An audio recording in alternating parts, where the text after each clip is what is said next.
What's going on, everybody? Welcome back to the Ango Show. It is September 26, 2024, and we are live. We got a big episode. Today, we are talking about a lot of stuff. There was a massive WWE announcement today. Plus, we got to talk about some injury news. Plus, there's just so much to discuss, and we're talking AEW Dynamite Grand Slam. This was not a great episode of Grand Slam. And I know, I've been reading the chat before I went live. We had a little bit of technical issues. It started a delay, but it's okay because now we are live. And trust me, some of you guys don't like the fact that I put it in the title that AEW Grand Slam was not good. But guys, that is genuinely how I feel. And I'm going to be very honest in my criticisms towards the show. Not that the show was bad. It just wasn't good, and I have expectations for the way AEW does Grand Slam. Okay, AEW Grand Slam each and every year has felt like a very important show, but this one didn't feel as important. And the reason for that, guys, it is quite simple. AEW has too many special events happening, and we need to talk about it. And that's exactly what we're going to do. So first, we are going to talk about AEW Grand Slam. Then we are going to talk about some of the news stories that are floating around. And with that being said, if you guys don't have the patience to listen to praise and criticism, you don't belong here. This is a conversation, an open dialogue, and we're going to be interacting throughout the show. There was things I liked. There was things I didn't like. And, that's why we got to talk about it. So with that being said, if you guys want to support the stream, the best and easy way to do that is by clicking that like button and sharing the stream. Other ways to support, you could drop a $5 super chat, which triggers PTS. Guarantees all super chats are guaranteed to be read and answered on the stream. If you don't like my opinion, if you don't agree with me, put your money where your mouth is. Let's debate. And with that being said, if you guys want to become a member, you definitely can. That also supports the show as well. But I don't want to waste any time. And let's just get right into it. AEW Grand Slam started off pretty hot. We get Bryan Danielson versus Nigel McGuinness. And I just want to say, Nigel McGuinness hasn't been in the ring for a very, very, very long time. This guy is great, man. Like, I like watching him wrestle. I thought throughout the match he was progressing and getting better with Bryan Danielson. The match was fine. I thought the match was good. I felt like they were starting to get their chemistry back as the match went on. But the thing here is that I don't like how this match came to fruition. So let's just kind of call it what it is, right? It didn't come to fruition the right way. This match happened if Bryan Danielson was clear. And so Nigel McGuinness comes out to the ring. Bryan Danielson does not come out. Then he forces the ref to do a 10 count. Now, the thing is, we've had 0 segments of Bryan Danielson going after Jon Moxley. We've had 0 segments of him, doing anything. And you would think that the guy who tried to, unalive him a few weeks ago, you would think that this would be more important than a match against Nigel McGuinness. And for some reason, the match with Nigel McGuinness was more important to him first. It's just a logic gap. How they got there, I didn't like it. And I will be very keen on staying true to that. I do not like the way they got to Bryan versus Nigel. I think Bryan versus Nigel was set up the wrong way. I think it shows very big flaws in AEW's booking. But the match itself was great. And I really loved the finish of the match with Bryan Danielson locking him in the submission. And you could even hear, it was pretty audible, you can hear Nigel say thank you as he tapped out, or right before he tapped out, which I thought that was cool. I mean, for the sake of Nigel McGuinness having a career where, he was basically retired for such a long time and being able to come back, I thought this was cool.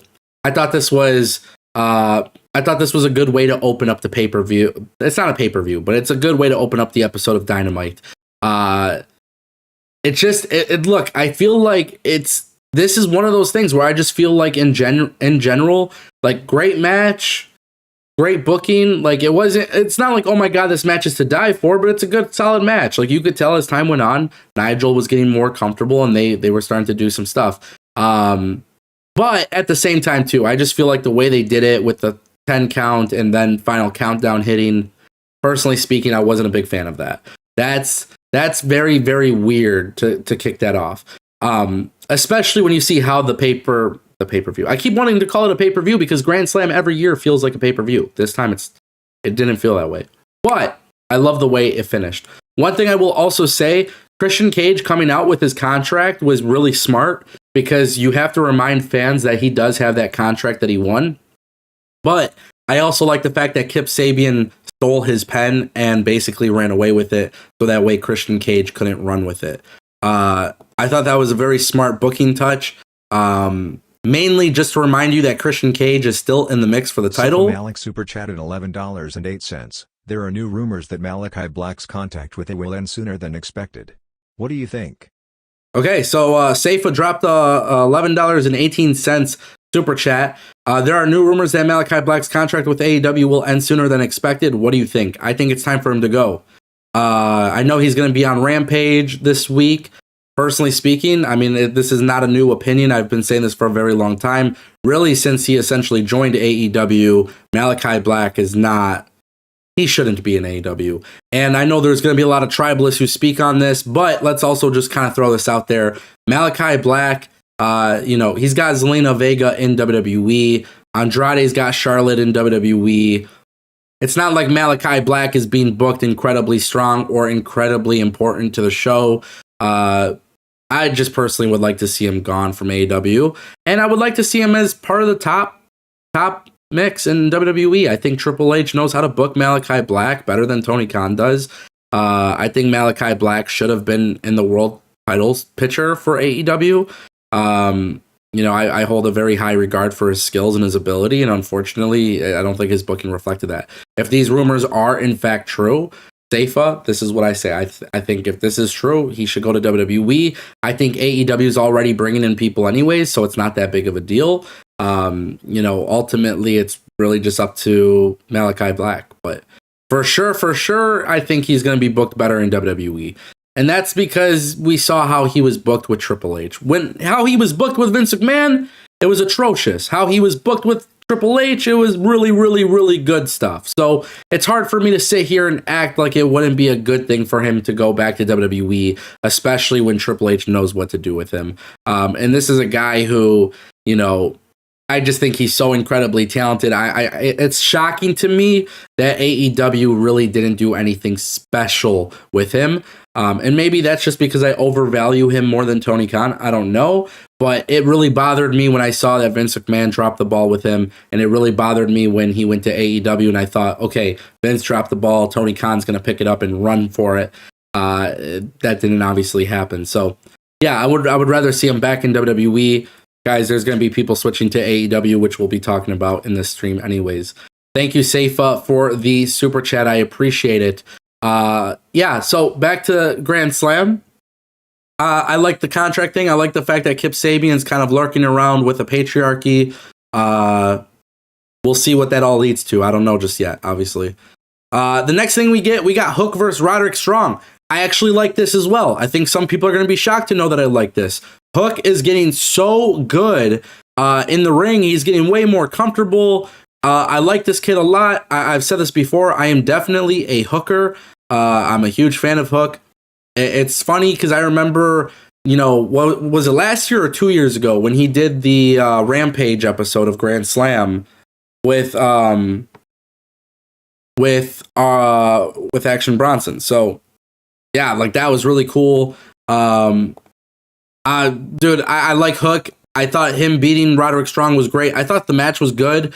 The best part about this, though, that I actually thought was like a really smart decision from AEW and a really good decision from AEW was retiring the FTW championship. The FTW championship needs to be gone. It really served no purpose in AEW. I understood what they were trying to do. I think once, in the past year, it really just fell apart. It was the right call. And I was glad that they actually did it at Arthur Ashe. I was glad that they did it with, Hook doing the post-match interview, giving it to Taz. I just thought that was executed really well. I think the title needed to be gone from AEW. It's weird. It wasn't really a recognized title in AEW, but then it kind of was. So I personally like this. I personally thought this was a good thing for AEW. I thought it was a good thing for Hook. I don't know what Hook is going to do moving forward. because the roster is very, very, very bloated. I like Hook. I do think he could get a lot more experience from the Performance Center. There had been rumors that he could potentially be on his way to NXT, but that was a while ago and that never happened. So you literally never know in this situation. But I guess only time will tell. Keeping up the trend for AEW having really good matches. We got the Young Bucks versus Will Ospreay and Kyle Fletcher. Look, guys, you'll never hear me talk shit about the Young Bucks. You'll never hear me talk shit about Ospreay and Fletcher. This was really good, really, really good stuff. I love the storytelling in this match as well, because I thought the way they built up to this match was kind of dumb. Obviously, with the Casino Tag Team Gauntlet match bringing us to this point. But I love the fact that Ospreay refused to let Kyle Fletcher cheat. This is the way that the Bucks end up winning. They hit the BTE trigger. They get the pin. They cheated. They're heels. Good storytelling with Ospreay. I swear, I don't know how they're going to go with this. This whole thing with Ospreay and the Don Callis family. But they are clearly doing something. They clearly have some plans here, which I'm super excited about. So yeah, I'm pretty geeked to see how that all unfolds. Yeah, good stuff. Again, just how they got there. This is the thing. It's not how they got there is the common trend with AEW.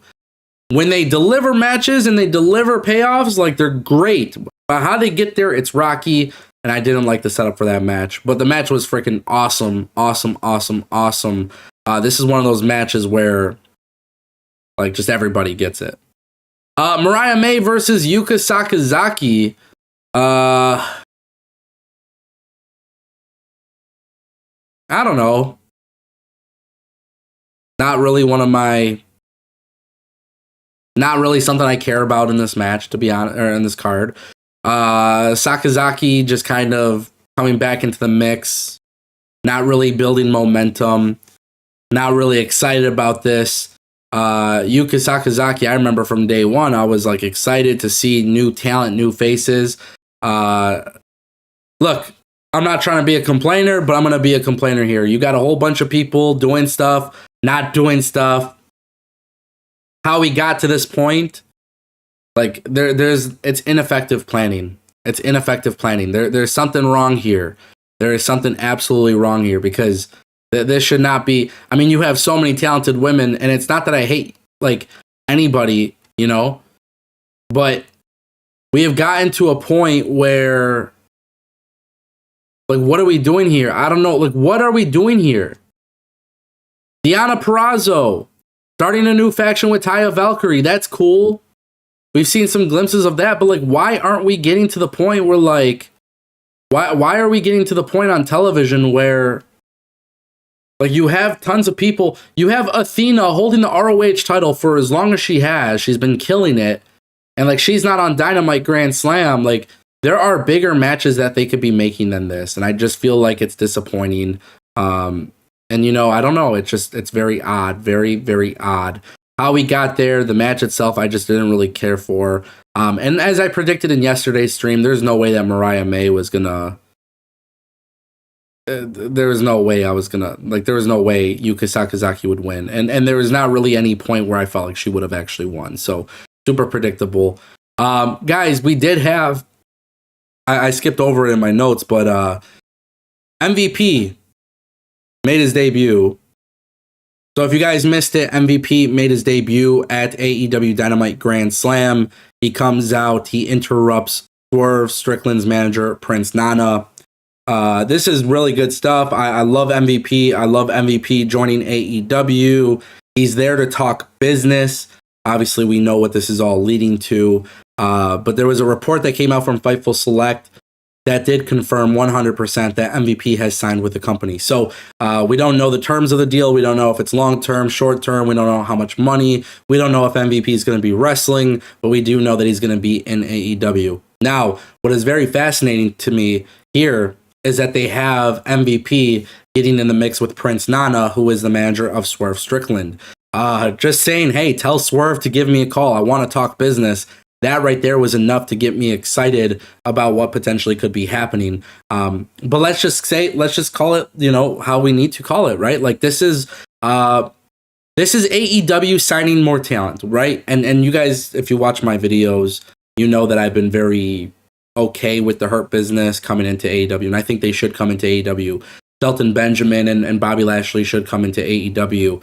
But I want to know exactly how they're going to go about this, because one of the biggest things that I'm having an issue with here, which it's totally fine, by the way, let's just be, guys, like, let's chat.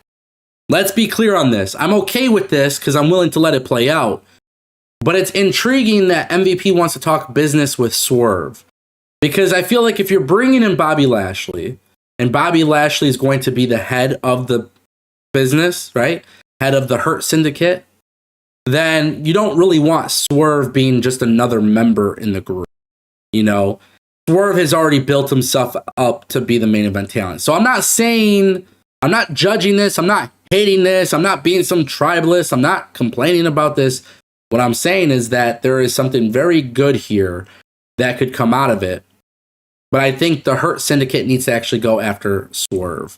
I think Swerve shouldn't be in the group. I think Swerve being in the group would either undermine himself or undermine Bobby Lashley. But that's why I'm very intrigued to see how they go about this, right? Like, I'm curious to see how they go about this moving forward, because when you have Prince Nana, MVP is telling Prince Nana that he basically failed as a manager. Like, he's not good for the business of Swerve. And MVP wants to talk business with Swerve. That's pretty legit. That's like a pretty good way to start things off. I'm just curious to see what does this lead to, because Bobby Lashley could be coming into AEW as a main event talent. But is he going to be coming into AEW as a main event talent, or is he going to be coming in as a guy that's going to go for the TNT Championship, right?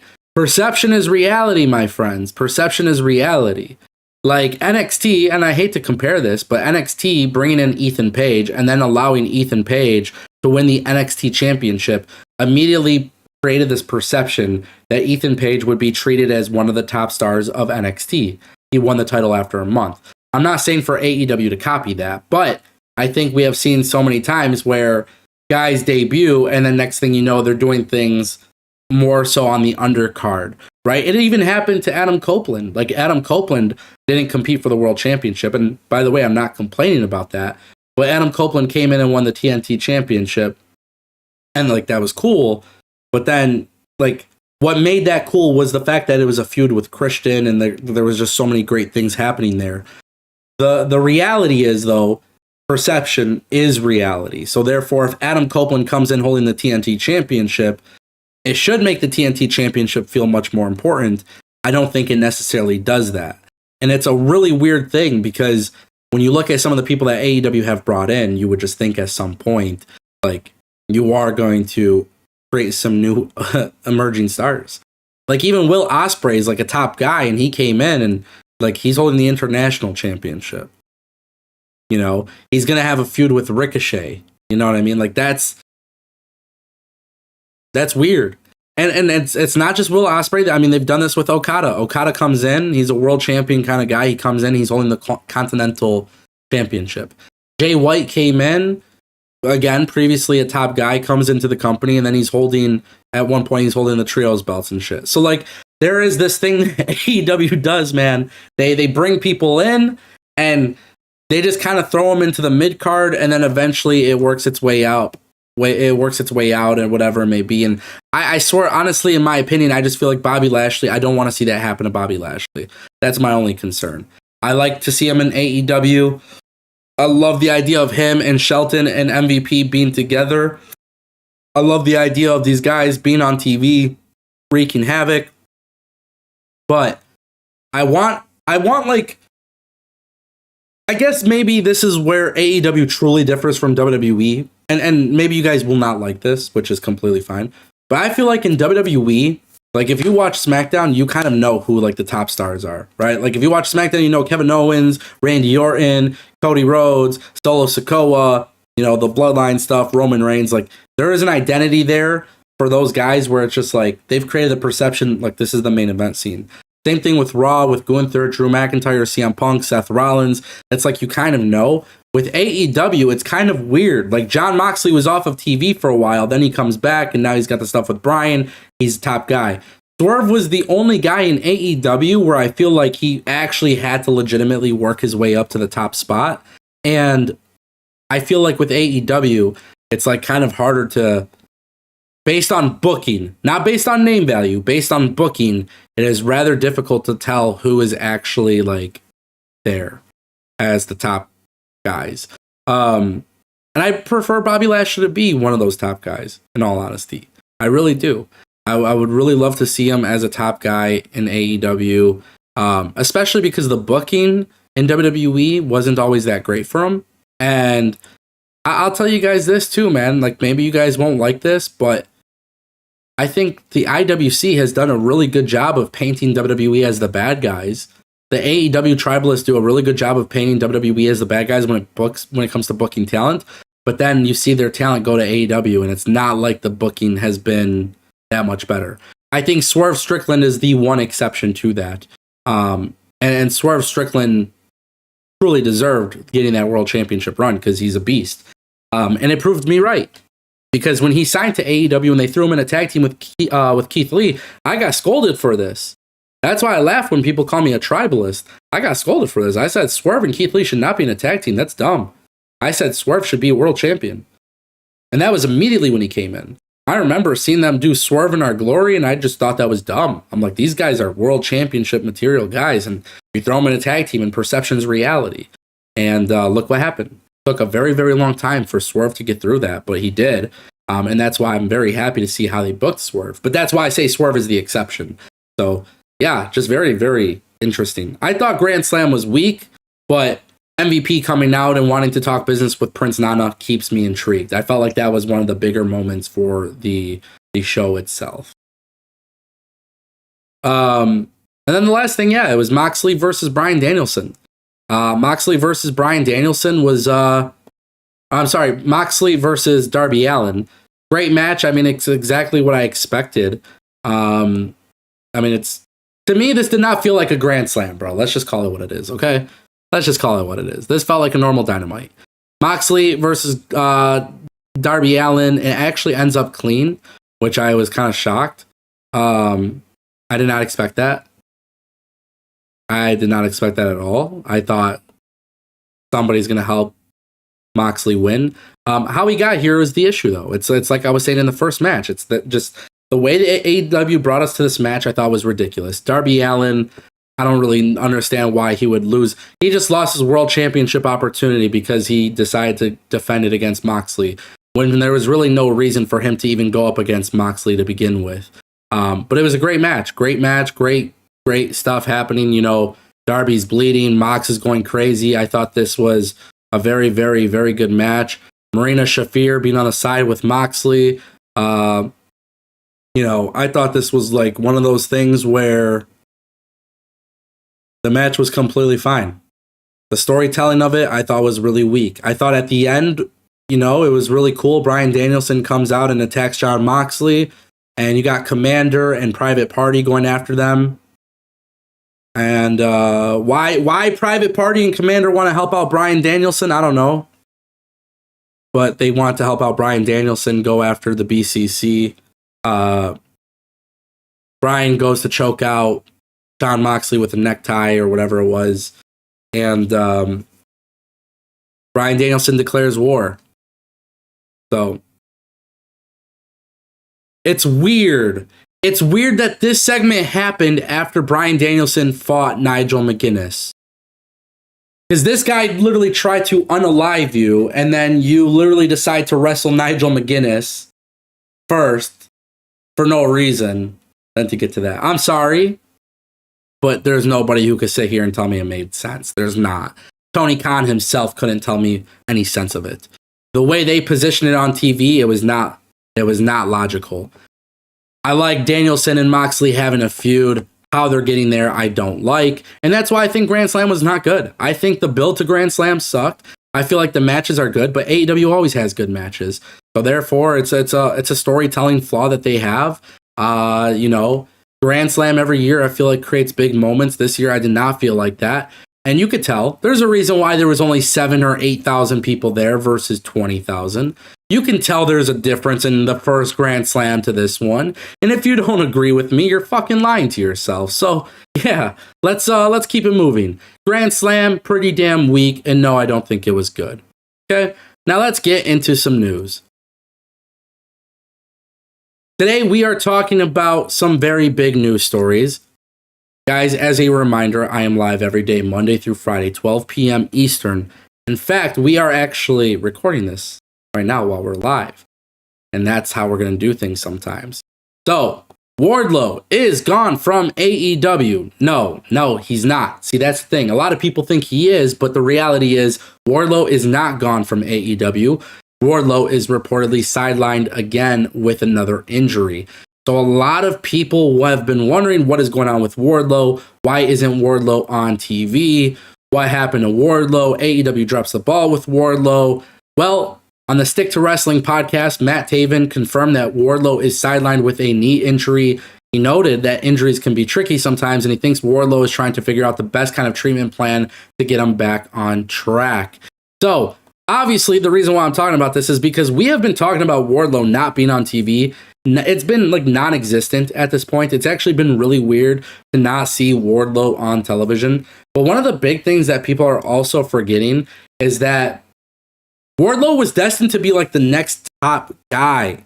He was destined to be one of the top guys in AEW. And ever since then, it's just like we haven't seen him. And it sucks, bro. It sucks. I don't know if he's injury prone. I don't know what the issue is here. But when it comes to Wardlow's AEW career, there's a lot of silence. And I think that is one of the worst things that could happen is when there is a lack of transparency. Because people, you know, we could sit and talk about the Undisputed Kingdom, and we could talk about if it was a failure or a success. But I feel like to a certain extent, I feel like this is just, it's weird. It's weird. This is what I will say. I want Wardlow to be healthy, first and foremost. You're going to see people talk in fantasy book about Wardlow going to WWE or whatever it may be. I want to see Wardlow healthy. And then when he's healthy, I want to see what he could do in the ring. The problem is, if you are injury prone, the problem is Tony Khan is not going to have there's a good chance that you become a little bit more unreliable, which sucks. And there's got to be a way for Wardlow to come back healthy and like ready to go. But it just feels like it's been a really long time since Wardlow has been relevant. I don't know what else to really say here other than I just miss when Wardlow was at the top, bro. I just miss when he was at the top. And it's like, for how deep this roster is, watching Wardlow not be on TV, and I look at certain areas of the programming where it could be fixed by putting Wardlow in there. Obviously, I would like to see Wardlow there. So that is something that we got to kind of mention. But like I said, hopefully he gets healthier soon. And who knows, man? We'll see. We'll keep you guys updated. Yeah. Some bad news for AEW. We just talked about AEW Grand Slam. We talked about how I didn't really think the show was that great. It had some good moments, not great moments. Well, let's talk a little bit about AEW Grand Slam in Australia. Now, the venue that they have is it's a nice venue. It seats 52,000 people. Dave Meltzer and Brian Alvarez, the guys who absolutely love AEW, are talking about this. And I found this to be really interesting because what they are basically saying on Wrestling Observer Radio is that the ticket sales for this show are incredibly low. And this is what they are hearing from people in Australia. And WrestleTix has not even done an update on the amount of tickets. This is not good. It was very obvious with AEW going to Wembley Stadium. It was very obvious for them that tickets were going to be an incredible sellout. I mean, it happened fast, right? For AEW, you could tell like the energy and the momentum was there. This was one of the biggest things where like you knew AEW was having a very, very good chance of selling out the show quickly. With AEW Grand Slam, there's not even a ticket update. The word going around is that ticket sales are incredibly low. And listen, this is what I want to say, because I know a lot of people want to bash AEW, but I want to say this. People forget that AEW is a younger company.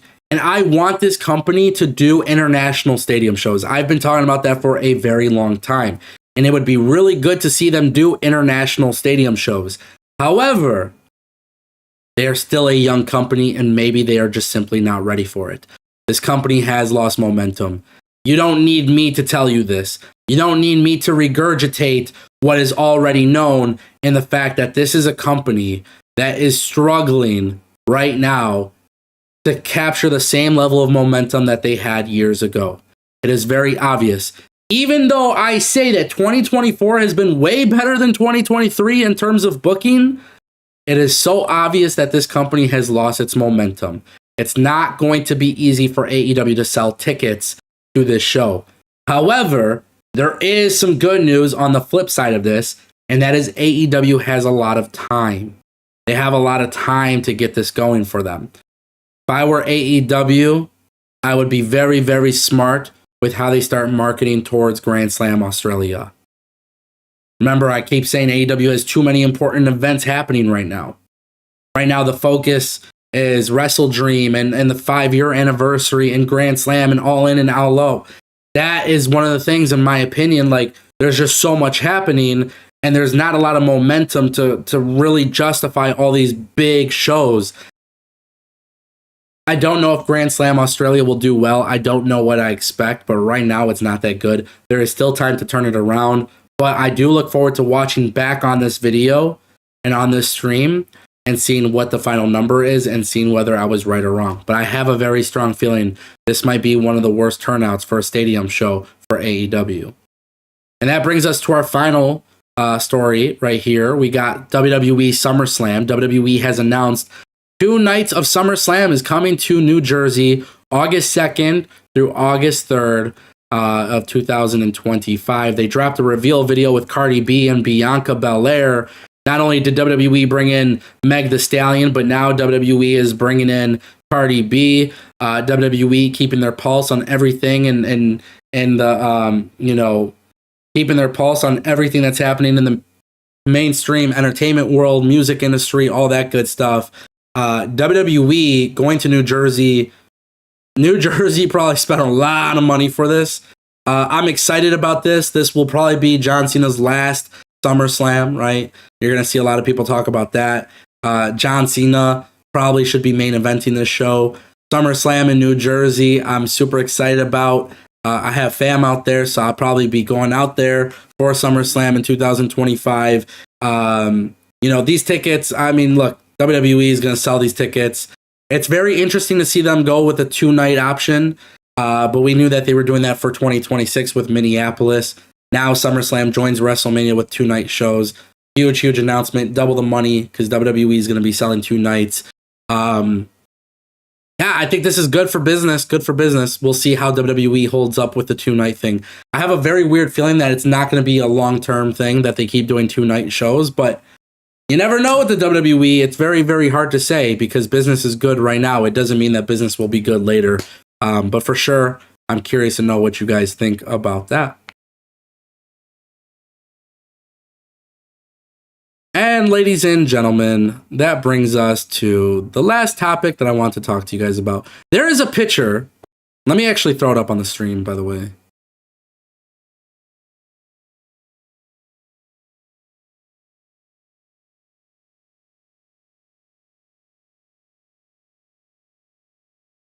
So, yeah, there is this picture of Shane McMahon and the Young Bucks. The Young Bucks took this photo with Shane McMahon at the airport. And this is obviously furthering the talk, right? This is furthering the talk about Shane McMahon coming to AEW. How, what is actually going on here, guys? Chat, what do you guys think is actually happening here? I mean, I think we all know that Shane McMahon is coming. I think we all know that Shane McMahon is coming. So what is actually happening here?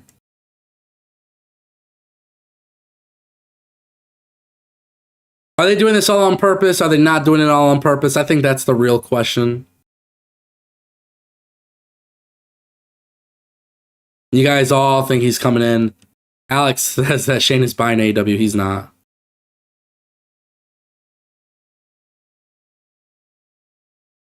Let's blow this picture up really quick. Yeah, I mean, dude. Do you guys remember when I literally fantasy booked Shane McMahon joining the Elite as a way to take down AEW? Does anybody remember this from when I streamed and I talked about it? If you remember this, I like this photo. Because I really do think it's better for him to be with the Elite than it is to be with this new Jon Moxley stable thing. Personally speaking, that's how I look at it. So I don't think Shane McMahon is coming in to be a business partner. I think Shane McMahon might be a consultant, but otherwise he's going to be an on-screen character. I don't know. I just thought that was funny.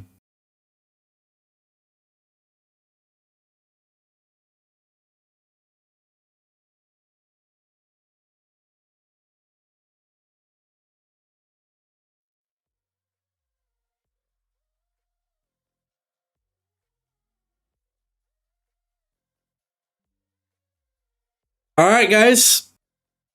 A little bit shorter of a show today. You can blame AEW for not giving me some content to talk about. But we'll be back tomorrow. Actually, tomorrow's show might be canceled. So I might be back Monday.